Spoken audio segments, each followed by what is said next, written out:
It's Thursday, December 11th, 2025, and it was a big night for Ukraine, a huge night for Ukraine. Let's talk about what happened last night. So, last night before I went to sleep, I saw this. These are Ukrainian drones leaving Ukraine on its way to impact in Russia. Ukrainian drones hit the Akron chemical plant in Russia's Veliki Novgorod, a major industrial facility about 200 kilometers from Estonia, 700 kilometers from Ukraine. And you can see that there were good hits there. There was clearly things were on fire. Again, the type of factory it was related to war-related production.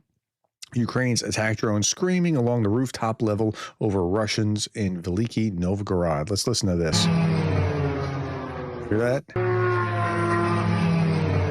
Yep, that's what it sounds like.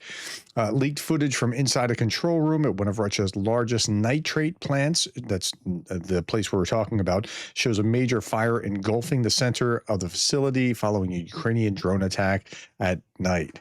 Okay, so, and where is it? By the way, this is also formerly known as the Azot plant. It's located north of Novgorod. Ukrainian Telegram channel Xlinova Plus geolocated the camera position in one of the Novgorod videos and it pointed toward a fire in the direction of the Akron plant. Okay, now there was also, I was looking at this one, I was thinking, like, really, it's like they made up this name for me. Ukrainian attack drones hit Russia's Dorogobuzhskaya gas power station in Smolensk Oblast, reportedly setting the facility ablaze. Then there was a massive drone barrage in Moscow. 300, this Kyiv Post saying 300 UAVs were shot down across Russia. That's the scale of what was going on last night. Russian Telegram channels reported massive drone attack on Russia last night. Russian Defense Ministry claims that it shot down 287 drones. 40 of them were shot down over Moscow. Now, there wasn't a lot hit in Moscow. It just created a real headache. Airports were closed in the area. Travelers are inconvenienced. 170 flights in Moscow canceled due to Ukrainian drone swarms, with Russians sleeping in airports all over the country, as well as Egypt and other Russian-friendly countries. So, yeah, it didn't seem like there was, like, the Kremlin wasn't hit or anything like that. But yeah. Ukrainian forces also struck a Shadow Fleet oil tanker, Dashan, with several Sea Baby kamikaze drones while it was traveling at maximum speed with its transponder off. Okay, it's not supposed to be traveling with its transponder off. That's an image of what it looks like afterwards. Yeah. So the SBU's Sea Baby naval drone struck Russian Shadow Fleet tanker Dashan. The vessel sailing under the Comoros flag was moving through Ukraine's exclusive economic zone toward the port terminal in Novorossiysk. As a result of the attack, the tanker sustained critical damage.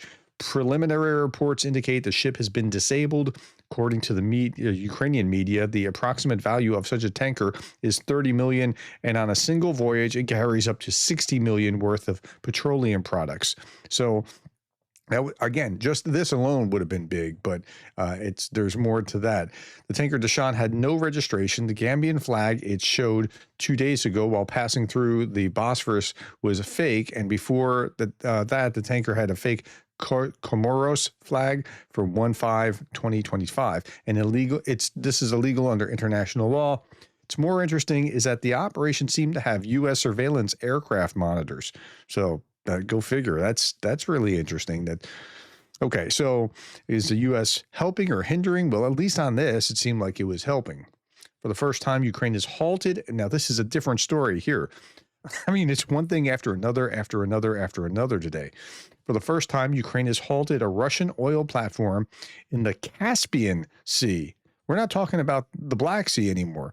SBU's Alpha unit used long-range drones to strike Lukoil's Filanovsky platform, causing at least 4 hits. The attack shut down oil and gas extraction from over 20 wells.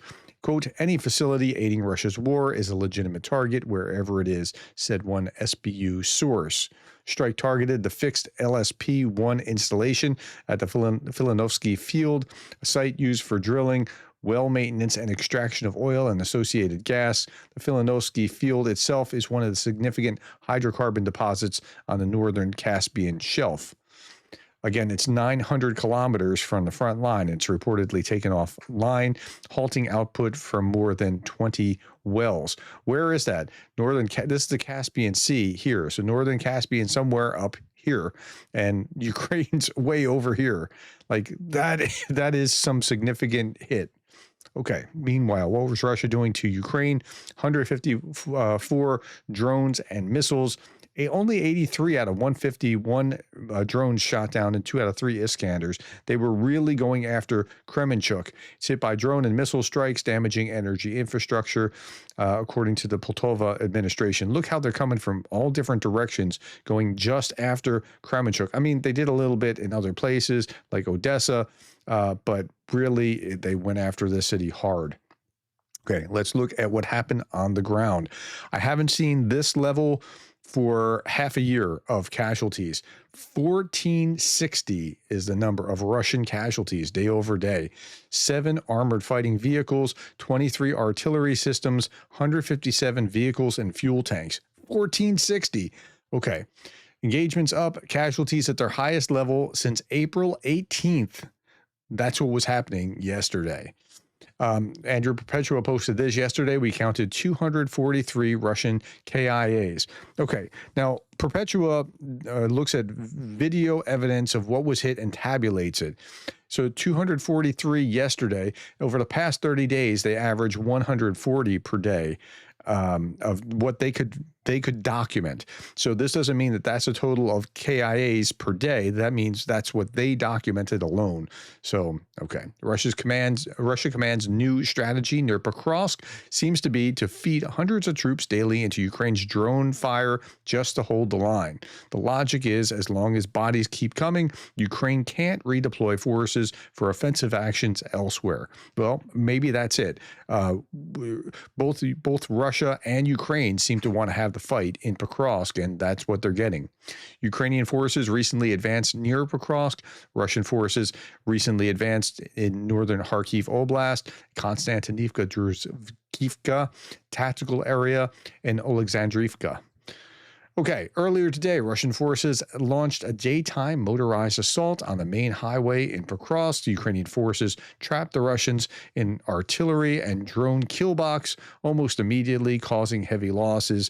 I don't understand what they were doing because this just seems absolutely stupid to me, but okay. Ukrainian drone teams from the 71st Jaeger Brigade destroyed Russian infantry groups in the Sumy Oblast during recent combat operations. On the Zaporizhia front, Ukraine's Defense Intelligence Sabotage Unit has struck again 2 high-value radars, one L-125 Niobe SV and a 9A-83 launcher from the S-300V air defense system. They were taken out in this by these drones. Okay, the ISW continues to assess. I see these. Every time I see these, I chuckle to myself. Continues to assess that the Russian campaign to militarily seize the rest of Donetsk Oblast, including Ukraine's heavily fortified fortress belt, would likely take at least 2 to 3 years, pose a significant challenge, and result in difficult and costly battles that the Russian Federation may not be able to sustain. 2 to 3 years to get this area that the peace treaty deals seem to want to give away for nothing, for some kind of amorphous deal. Okay, so before I get into this last little bit, Jack Doe, D-O-U-G-H, undergraduate Patreon supporter, thank you for your support. I really appreciate that. This day in history, on the night of 10 to 11 December 2013, security forces in Ukraine attempted to dismantle Euromaidan using Berkut units to clear Independence Square. As protesters rallied to face President Yanukovych's armed riot troops, the bells of St. Michael's Monastery rang for the first time since the 13th century, summoning Kyiv residents who helped stop the assault. The event became a pivotal moment, marking the beginning of the Revolution of Dignity and Ukraine's ongoing resistance to the war. Yeah, how about that? I mean, this is This is like the beginning in the Maidan. Like they had already formed, but this is when the police started to try to clear them in a meaningful way, and the people came out to support. Darth Putin said this: on this day in 1994, the first Chechen war began.